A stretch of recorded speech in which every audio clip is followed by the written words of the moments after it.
I never thought running from my past would land me right in the arms of the city's most dangerous man. His name was Xavier Kane. Everyone knew him. The leather jacket, the roar of his motorcycle cutting through the night, the way people whispered and looked away when he walked into a room. I should have been scared. Hell, I should have run the other way. But when 3 men cornered me in that dark alley, when I thought it was over, he showed up. Not like some knight in shining armor. No, he showed up like the devil himself, and he made those men disappear. "You're coming with me," he said, not asking, telling. I wanted to say no. I wanted to tell him I didn't need saving, but my hands were shaking, my heart was racing, and something in his dark eyes told me he wasn't giving me a choice. That was 3 weeks ago. Now I'm living in his penthouse, wearing clothes he bought, eating food he orders, and every single time I try to leave, he blocks the door with that massive frame of his and says the same thing. "You're not safe out there, princess. Not without me." The crazy part? I think I'm starting to believe him. The even crazier part? I think I'm starting to want to stay. My name's Elena, and I've been running for 6 months. Running from my ex, running from his threats, running from the bruises that finally healed but left scars nobody could see. I came to the city because it was big enough to disappear in, got a job at a small coffee shop, kept my head down, didn't talk to anyone. But he found me anyway. That night, I was closing up the shop. It was almost midnight. The owner, Mrs. Chen, she told me to leave early, but I needed the extra hour of pay, needed every dollar I could get. I locked the door, started walking to the bus stop. That's when I heard the footsteps behind me. Elena. My blood went cold. That voice, I knew that voice. I didn't turn around, I just ran. But Marcus was faster. He always was. He grabbed my arm, yanked me into the alley. 2 of his friends were with him. I didn't know their names, didn't want to. "You really thought you could leave me?" Marcus's breath smelled like whiskey and cigarettes. "You really thought I wouldn't find you?" I tried to scream. One of his friends covered my mouth. "We're gonna teach you a lesson about running away," Marcus said, and his smile made my stomach turn. Then I heard it. The roar of a motorcycle, getting closer, getting louder. The bike stopped at the mouth of the alley, the engine cut off. Footsteps, slow, confident. "Gentlemen," a deep voice said, "I think you're in my alley." Marcus laughed. "Your alley? This is a free country, buddy. Keep walking." "Can't do that." I managed to turn my head. Through my tears, I saw him. Tall, broad shoulders, leather jacket with patches I couldn't read in the dark, dark hair, a jaw that looked like it was carved from stone, and eyes. God, those eyes. Even in the shadows, they looked like they could see right through you. "I said, keep walking," Marcus repeated, pulling out a knife. The man in the leather jacket tilted his head. Then he smiled. But it wasn't a friendly smile. It was the kind of smile a wolf gives before it attacks. "You pulled a knife on me, in my city, in my alley." He took a step forward. "That's 3 mistakes in 10 seconds. Impressive." What happened next? I still don't fully understand it. It was fast, brutal, beautiful in a terrifying way. The stranger moved like violence was an art form he'd perfected. Marcus swung the knife. The stranger caught his wrist, twisted it until I heard something crack, and Marcus was on the ground screaming. The 2 friends tried to jump him. Bad idea. 30 seconds later, all 3 men were on the ground, groaning, bleeding, broken. The stranger stepped over them like they were trash, walked straight to me. "You okay?" His voice was softer now, almost gentle. I couldn't speak, just nodded. He looked me over, checking for injuries. His jaw tightened when he saw the bruise on my wrist where Marcus had grabbed me. "Those men," he said, "they gonna be a problem for you?" I found my voice. He's my ex. He's been looking for me." The stranger's eyes went dark. He turned back to Marcus, who was trying to crawl away. "Hey, The stranger's boot came down on Marcus's hand, not hard enough to break it, just hard enough to stop him. "You listening?" Marcus whimpered something. "Good. Here's what's gonna happen. You're going to leave this city. Tonight, you and your friends, and you're never going to think about this girl again, because if I hear you even said her name," he leaned down, whispered something I couldn't hear. Marcus went pale, nodded frantically. The stranger stood up, looked at me. "You're coming with me. I don't even know you. Name's Xavier. Now you know me, and those men know where you live, where you work. So unless you want to spend tonight looking over your shoulder, you're coming with me." He was right. I knew he was right. But still, I can't just... Princess? He stepped closer. I could smell leather and smoke and something else. Something dangerous. "I just saved your life. Least you can do is let me keep you alive for the rest of the night. We'll figure out tomorrow when tomorrow comes." I looked back at the alley, at Marcus and his friends still on the ground. I looked at Xavier, at this stranger who fought like a demon and talked like he owned the world. "Okay," I whispered. He smiled. A real smile this time. "Good girl. Now come on. My bike's out front." I'd never been on a motorcycle before. Xavier handed me a helmet. "Hold on tight. Don't let go." "Where are we going?" "Somewhere safe." I climbed on behind him, wrapped my arms around his waist. His body was solid, warm, strong. The engine roared to life, and we took off into the night. The city blurred around us, lights, sounds, everything moving too fast. But with my arms around him, feeling his heartbeat through his jacket, I felt something I hadn't felt in months. Safe. We rode for maybe 20 minutes. Then we pulled up to a building that looked like it cost more money than I'd see in my entire life. "This is where you live?" I asked as we walked through the lobby. The doorman nodded at Xavier like he was royalty. "One of the places."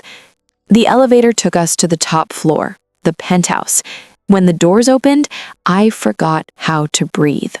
Floor-to-ceiling windows showing the entire city, furniture that belonged in magazines, a kitchen bigger than my old apartment. "Make yourself at home," Xavier said, tossing his keys on the counter. I just stood there. "I can't stay here." "Why not?" Because this is insane. I don't know you, you don't know me, and this place is..."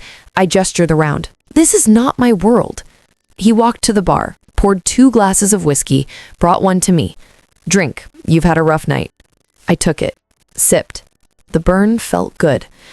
"Here's what I know," Xavier said. "Your name's Elena. You're running from an abusive ex. You work at Chen's coffee shop on 5th Street. You take the late shift because it pays better. You've been in this city for 6 months, and you've been alone the whole time." I stared at him. "How do you..." "I know things, Princess. It's what I do." He sipped his drink. "And here's what else I know. That ex of yours, he's not gonna stop. Men like him never do. They're obsessed, possessive, dangerous." "So what am I supposed to do? Hide forever?" "No." His eyes locked onto mine. "You're gonna let me protect you." "Why? Why would you do that?" For a moment, he didn't answer, just looked at me like he was trying to figure something out. "Because I want to," he finally said. "Is that enough?" "No, that's not an answer." He laughed, actually laughed. "You got fire in you. I like that." "Xavier, you can stay here as long as you need. I got 4 bedrooms. Take your pick." He set his glass down. "And before you ask, no, I'm not expecting anything from you. You're safe here. From him, from everyone, including me." I wanted to argue, wanted to say I could handle this myself, but I was tired, so tired. And for the first time in forever, someone was offering to help without wanting something in return. "Okay," I said, "just for tonight." He smiled. "Sure, Princess, just for tonight." That was 3 weeks ago. Turns out Xavier Kane wasn't just some guy with a motorcycle in a nice apartment. He was the guy, the one everyone talked about in whispers, the one who ran half the city from the shadows. I found out on day 3. I was making coffee in his kitchen when two men in suits walked in. Didn't knock, just walked in like they owned the place. "Xavier, we got a problem with the shipment from—" The first guy stopped when he saw me. "Who's this?" Xavier appeared from the hallway, shirtless, because of course he was, all tattoos and muscles and danger. "That's Elena. She's staying here." His voice had an edge to it, a warning. "Elena, meet Marco and Tony. They work for me." "Work for you doing what?" I asked. Awkward silence. Marco cleared his throat. "We should talk in the other room." "No," Xavier said. "She's gonna find out anyway. Might as well be honest." He looked at me. "I run a family business. Security, protection. Some things that aren't exactly legal, but aren't exactly illegal either." "You're in the Mafia," I said flatly. "That's such an old word. I prefer entrepreneur." I should have been scared, should have packed my stuff and left right then. But instead, I started laughing. "What's funny?" Xavier asked. "I ran away from one dangerous man right into the arms of another. That's what's funny." His face went hard. "I'm nothing like him." "I know," I said, surprising myself. "If you were, I'd already be gone." Something shifted in his eyes, something warm. Marco coughed. "So, about that shipment?" "Handle it," Xavier said, not looking away from me. "I'm busy." After they left, Xavier made me breakfast. Eggs, bacon, toast. Like this was normal. Like I wasn't living with a crime boss. "You're not scared?" he asked, sliding a plate in front of me. "Terrified," I admitted, "but not of you." "Then what?" "That I'm starting to like it here." He grinned. "Good, 'cause you're not leaving." "Excuse me?" "You heard me. It's not safe out there. Not until I know your ex is really gone." "Xavier, I can't just live here forever." "Why not?" He leaned against the counter. "You got somewhere better to be?" "I have a job, a life." "Had a job. Mrs. Chen understands. I talked to her. You're on paid leave." My fork clattered to the plate. "You what?" "Relax. I made sure she knows you're safe, and I'm covering your lost wages." You can't control my life like this." "I'm not controlling anything. I'm protecting you." He moved closer, too close. "And until I know you're safe, until I know he's gone for good, you stay here, with me, where I can keep an eye on you." "That's called kidnapping." "That's called caring." His voice dropped. "And whether you like it or not, princess, I care. Deal with it." We stared at each other. My heart was pounding, from anger, from something else I didn't want to name. "You're impossible," I said. "And you're stubborn." He smiled. "We're perfect for each other." "This isn't funny." "I'm not laughing." The air between us felt electric, dangerous. I grabbed my plate. "I'm eating in my room." "Our home has 7 rooms, and you pick the one farthest from mine. Interesting choice." "It's not your home, it's your penthouse. I'm just staying." "For now," he said. "But give it time, princess. You'll see. This is where you belong." I hated how much I wanted him to be right. Living with Xavier came with rules. He laid them out over dinner on day 5. "Rule 1, he said, pouring wine, "you don't leave without telling me. Ever." "That's insane." "That's safety." "Rule 2, you don't talk to strangers, you don't give out your real name, you don't trust anyone except me and the people I tell you to trust." "I'm not a child, Xavier." "No, you're a woman being hunted by a dangerous man. Act like it." His eyes softened. "I'm trying to keep you alive, Elena. Work with me here." I sighed. "Fine. What's rule 3? "Rule 3, he smiled, "you eat 3 meals a day. Real food. Not that coffee and granola bar bullshit you call breakfast." I blinked. "That's your rule? Eat properly?" "You're too thin. When's the last time someone took care of you?" The question hit harder than it should have. "I take care of myself," I said quietly. "Not anymore. Now you got me." He raised his glass. "So, deal?" "You're actually insane." That's not a no. I grabbed my glass, clinked it against his. Deal, but I got rules too. Oh, really? He leaned back, amused. Let's hear them. Rule 1. You knock before entering my room. Fair. Rule 2. You explain things to me. I'm not gonna live here in the dark, wondering what you do all day. Within reason, he said, some things are need to know. Rule 3. I met his eyes. You don't make decisions for me. You can protect me, but you don't control me. Clear? For a long moment, he just looked at me. Then he nodded. Clear. But understand this, princess. If it's a choice between your freedom and your safety, I'm picking safety every time. Hate me for it if you want, but I'm keeping you alive. Even if I don't want you to? Especially then.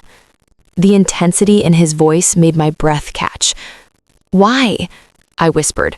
Why do you even care? He stood up, walked around the table, stopped right in front of me. Because the first time I saw you, 3 men were about to hurt you, and something in me broke, something that told me you're mine to protect, mine to keep safe. He touched my chin, gentle, and I don't question it. I just know.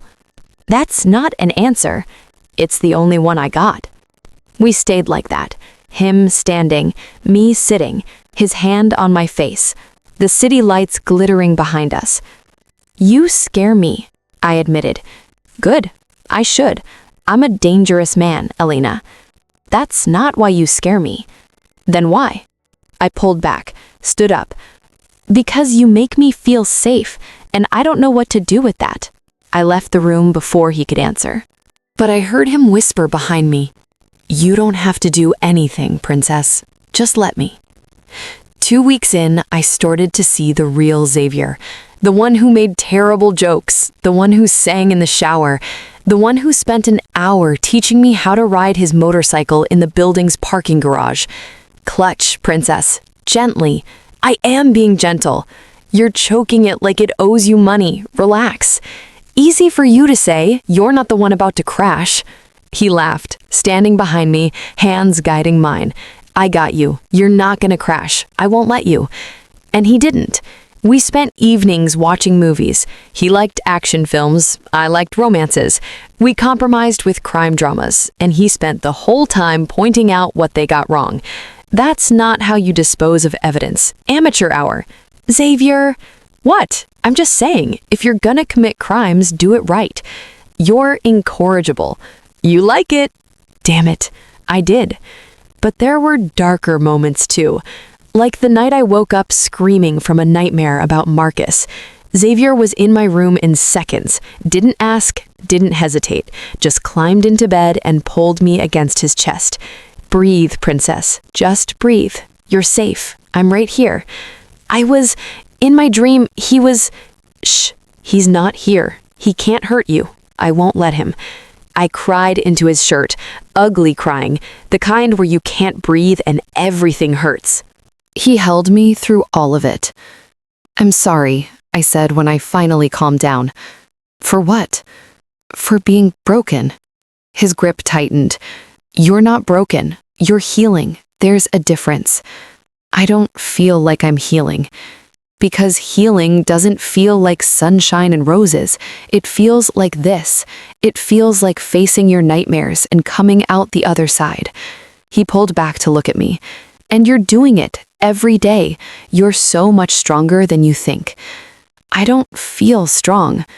You survived him. You ran. You started over. And now you're here, letting someone help you. That takes strength, Elena, more than you know. I don't know who moved first, but suddenly we were kissing, his lips on mine, my hands in his hair, everything else disappearing. It was desperate, raw, real. When we finally pulled apart, we were both breathing hard. That was... I started. A mistake? He finished, voice rough. I don't know. He stood up, ran a hand through his hair. Get some sleep, princess. We'll talk in the morning. But we didn't talk in the morning. We both pretended it never happened. 3 weeks in, Xavier had to go to a meeting. Stay here, he said. Don't answer the door, don't leave. Marco and Tony are downstairs if you need anything. I'm not 5, Xavier. No, you're a beautiful woman that dangerous men want, so forgive me for being careful. You think I'm beautiful? He stopped, turned. You know I do. Then he left before I could respond. I lasted 2 hours before I got cabin fever. Just a quick walk, I told myself. Around the block, get some air. Marco tried to stop me. Boss said you stay inside. And I'm saying I need fresh air. You can come with me if you're worried. He sighed. Fine, but stay close. We walked 3 blocks. That's when I saw the flower shop. I missed flowers. My mom used to keep fresh flowers in every room, said they made a house feel like a home. Can we stop? I asked Marco. Make it quick. Inside, the shop smelled like roses and lilies and everything good in the world. Can I help you? The florist was young, handsome, friendly smile. Just browsing. You have beautiful taste, he said when I stopped at the peonies. Those are my favorites too. We talked for 10 minutes, about flowers, about the city, nothing important. But when we left, Marco looked nervous. What? I asked. Boss isn't going to like this. Like what? I bought flowers. You talked to that guy a lot. So? Marco didn't answer, just walked faster. Back at the penthouse, I put the flowers in a vase. They looked perfect on the kitchen counter. Xavier came home an hour later. He stopped when he saw the flowers. Where'd you get those? A flower shop down the street. Aren't they pretty? You left the building. I took Marco. I was safe. His jaw tightened. I told you to stay here. And I told you I'm not a prisoner. I needed air. I needed to feel normal for 5 minutes. He moved closer. And the florist? What did you need him for? I blinked. What? Marco said you talked to him. For a while. We talked about flowers. That's literally his job. He got your number? What? No. Your name? I might have mentioned my first name, but nothing. He was right in front of me now. What did I say about strangers? He wasn't a stranger. He was a florist. He was a man, and you smiled at him. Oh, are you jealous? I'm being careful. You're jealous. His eyes flashed. Maybe I am. You have a problem with that? Yes, you don't own me, Xavier. No, I don't, but I protect what's mine. And you, princess, whether you like it or not, you're mine. My heart was pounding. I'm not your property. No, you're something more. He touched my face. Rough, gentle. You're the woman I'd burn this whole city down for. You're the one I think about every second of every day. You're the one who's driving me insane, just standing there looking at me like that. Like what? Like you want me as much as I want you. The air felt too hot, too heavy. This is crazy, I whispered. Yeah, it is.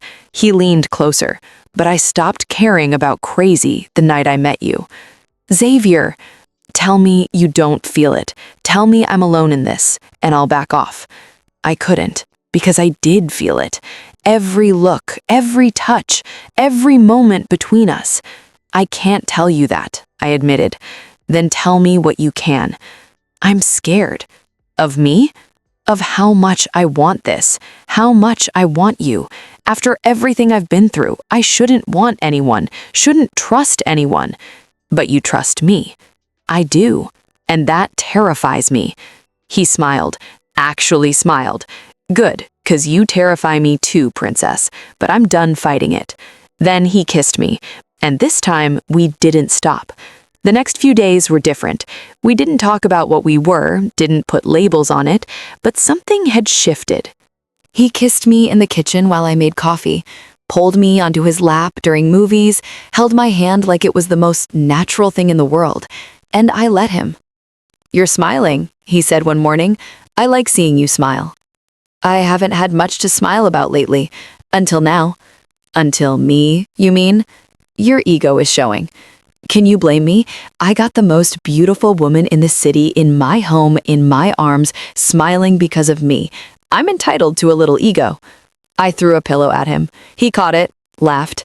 This version of Xavier was dangerous in a whole new way, because I was falling for him, hard. But then everything changed. It was a Tuesday. Xavier was in a meeting in his office. The door was closed. I was reading in the living room when I heard shouting. The door burst open. Marco stumbled out, looking pale. "Get Xavier," he said to Tony, "now." "What's wrong?" I asked. Marco looked at me. "Your ex. He's back in the city, and he knows you're here." My blood went cold. "How?" "Doesn't matter. What matters is we need to move you, now." Xavier appeared, phone in hand, fury in his eyes. "Pack a bag," he said to me. 5 minutes, essentials only." "Xavier, what's happening?" "What's happening is I'm gonna kill that bastard for coming after you." He cupped my face. "But first, I'm getting you somewhere safe, somewhere he'll never find you." "I don't understand. You said I was safe here." "I thought you were. I was wrong." His voice cracked, just a little. "And I'm sorry for that. But I'm fixing it, right now." "Where are we going?" "My family's compound, outside the city. It's a fortress. He won't get within a mile of you." "But no buts, Elena. I told you I'd protect you. That's what I'm doing. Now please, go pack." I ran to my room, threw clothes in a bag with shaking hands. This was my fault. I should have stayed inside, should have been more careful. Xavier appeared in the doorway. "Hey, look at me." I did. He moved to me, took my face in his hands. "This is not your fault. You hear me? None of this is your fault." "But I left. I talked to that florist. Maybe someone saw me." "Stop. You're allowed to live, Elena. You're allowed to have a life. This is on him, on his obsession, not on you." His thumb brushed away a tear I didn't know had fallen. "And I promise you, this ends now. I'm ending it." "What does that mean?" His eyes went dark. "It means he made a mistake coming back, and I'm gonna make sure he regrets it." "Xavier, I won't let him hurt you. Not again, not ever." He kissed my forehead. "You're mine to protect, and I don't fail the people I protect." "Is that all I am? Someone you protect?" "No, princess. You're everything. You just don't know it yet." The compound was exactly like Xavier described. A fortress, high walls, armed guards, cameras everywhere. And in the middle of it all, a massive house that looked like something from a movie. "This is where you grew up?" I asked as we pulled through the gates. "Yeah, the Kane family home. Been in my family for 3 generations. It's beautiful. It's a prison wrapped in pretty walls, but it's safe. That's all that matters." Inside, we were greeted by an older woman with kind eyes and a warm smile. "Xavier, you didn't tell me you were bringing a guest." "Ma, this is Elena. Elena, my mother, Catherine." I tried not to choke. His mother. He brought me to meet his mother. "It's so nice to meet you, dear. Xavier never brings anyone home." She shot him a look. "This must be serious." "Ma." "What? I'm just saying."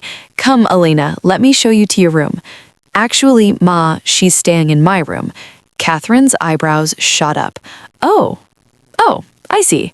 My face was on fire. "We can have separate rooms, it's fine." "No," Xavier said firmly.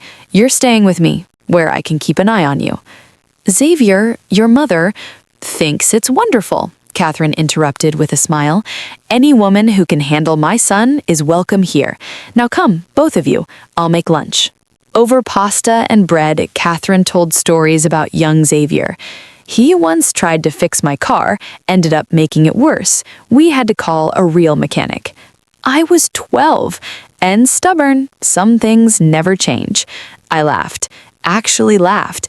For the first time in days, I felt almost normal. That night, Xavier and I were alone in his room. "Your mom is wonderful," I said. "She likes you. That's rare. I like her too." He pulled me close. We lay in his bed, the door locked, the compound quiet around us. "I'm scared," I admitted. "I know. What if he finds me here?" "He won't. And even if he tries, he'll have to go through me, through my entire family. That's not happening. You can't fight everyone, Xavier. Watch me." He kissed my hair. "I told you, princess, you're mine, and I protect what's mine." Why me? I whispered. You could have anyone. Why care about a broken girl running from her past? He pulled back to look at me. You're not broken. You're scarred. And those scars make you real, make you strong, make you beautiful. That's the cheesiest thing you've ever said. Doesn't make it less true. He smiled. And you want to know the real reason? The moment I saw you in that alley, something in me knew. This is her. This is the one I've been waiting for. That's not real, Xavier. That's just fate, destiny, call it whatever you want. I know what I feel. And what do you feel? Everything. I feel everything when I'm with you, and it scares the hell out of me, but I'm not letting you go. Not now, not ever. I kissed him. Long, deep, trying to show him what I couldn't say, that I felt it too. All of it. It happened 3 days later. I was in the garden with Catherine, helping her plant herbs, when I heard shouting from the front gate. Stay here, Catherine said, suddenly all business. Don't move. But I couldn't stay. Something in my gut told me what was happening. I ran to the front of the house, and there he was, Marcus, bloodied, desperate, holding a gun. Elena, I know you're in there. Come out. Xavier appeared from inside the house, calm, controlled, deadly. You got about 5 seconds to leave before I put you in the ground. She's mine. You hear me? Mine. She was never yours. She was surviving you. There's a difference. I love her. No, you're obsessed with her. You hurt her, controlled her, destroyed her. That's not love. That's possession. I stepped onto the porch. Marcus, please, just go. His eyes locked on me. Elena, baby, I'm sorry for everything. Just come home. We can start over. There is no home. There is no us. It's over. It's because of him, isn't it? This piece of shit turned you against me. No, you did that yourself. The first time you hit me, the first time you called me names, the first time you made me feel worthless, that was all you. I can change. I don't want you to change. I want you to leave, to disappear, to never think about me again. I can't do that. I love you too much. That's not love. But I'll show you what is. He moved so fast I barely saw it. 1 second, Marcus had the gun pointed at him. The next, he had him on the ground, the gun flying into the bushes. You want to hurt her, you got to go through me first. And I promise you, that's a fight you're not winning. Marcus tried to swing. Xavier blocked it. Hit back. Once, twice. Marcus crumpled.